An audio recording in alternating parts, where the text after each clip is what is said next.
Go Okay, ahead. so if you haven't heard, once a month we're going to be doing an in-house competition at Eugene CrossFit. For those of you that are competitive, we will be keeping score. We will be tracking it. We'll be posting a leaderboard. For those of you that are self-improvement type of people, we want you to do these, but we want you to do it for fun. No pressure on these. This next competition on June 27th is going to be a little different than most of them because we're going to be super socially distant.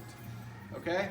That being said, I have got about 10 years of ideas for socially distant running that I wanted to do that nobody's ever wanted to do since then, built up in my mind. Okay, so this is my opportunity to make the best running race that I possibly can. That's going to be super fun. Okay, now this is going to be a 3-person team. Okay, these 3 people will be runners.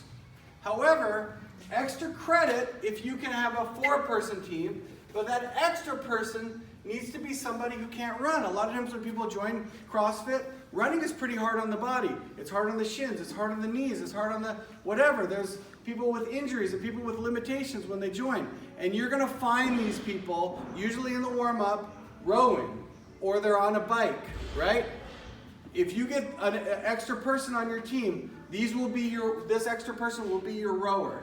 But you can't like pick Ann, because Ann to be that 4th person, because she's fine running. It needs to be somebody who can't run. Okay? It doesn't even have to be a Eugene CrossFitter. Okay? Now, what's going to happen with this, and I'll explain the rowing thing, the rowing person later.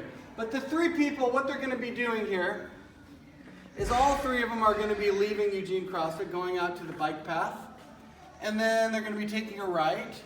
And then they're going to be taking a right here, and then over here at this bridge, oh, they have to cross the road, right? Be careful crossing the road. They'll go over the bridge, and then once they cross that bridge at about the 1.5 to 1.25 to 1.5 mile, there will be a book. You're talking the Delta Bridge, the Delta Bridge. Yeah, so this is the road.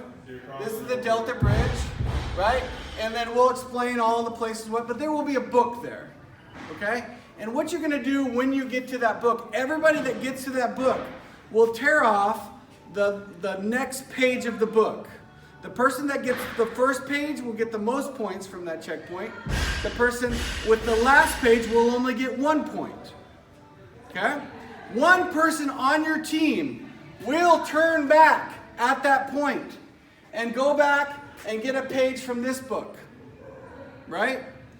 The first page, and be done. That's their work. That's their event. Okay? The second person on the team will run further, cross another street here until they find the bottom of Crenshaw Hill. Right? We'll post directions and arrows and everything. The bottom of Crenshaw Hill, about another mile, right? And what's going to happen there is they're going to get a page from a book there, right? Everybody gets a page. Well, not everybody, but the people who turn back won't get it. But they'll get a page from a book here, and then they'll turn back and get another page from this book. So now they have, how many pages does that person have? 3. 3. And then they'll get the final page here, and then their workout is done, right?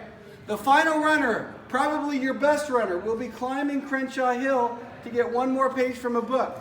How many pages does the long runner have by now? 3, right? 1, 2, 3, 4 by now, right? Then, does that make sense? They're getting the 4. No. No, 3. They'll have 3. Okay, you're right. They'll have 3. 1, 2, 3. They'll have 3 books. And then they'll turn back, get this one, now they have 4. They'll turn back, now they have 5 pages. And they go back and they go here and get the last page. Okay? So there's a lot more strategy than you think in this setup here, right? But what you're going to need to start doing, and Ann and Tisha and I will probably coordinate finding teams, placing teams. You can place your own team and find your own team. You're going to need to find 3 people, right? Plus 1 extra person who can't run and row. Now what's going to happen with this person is they're going to be rowing, and every 500 meters they get off and they get a page of a book, of a separate rowing book. And then at 1,000 meters, they get a different book. And at 1,500, they get a different book. And so they're going to be scoring extra. If you only have a 3-person team, you will be getting no points for this second part of this event. Any questions? So are you saying What? Are you saying they're gonna run 4 miles in a race? Is that what you're saying? Yeah. Well, I mean. it's You about don't a mile. have to run it all. You don't have to run it. Fritz, you're probably going to run the shortest one. Saying, yeah, you'd like to hear me run 4 miles in a race. Well, you can all. You have to divvy up the people. Yeah, we'll give it. Not everybody's going to run this far. This is going to be, yeah. And you know, here's another thing. There's a lot of people that are members of the gym that are still home and that haven't come in yet. This is something that they can work towards, and they can work on their running for the month to get ready. You know, so and we'll have them come back and be socially distant. Yeah, Fritz doesn't like running, but was that the question? 4 miles? Is that the world record for the most running ever? 4 miles? Has anybody ever run more than 4 miles? That's impossible. I can't believe it.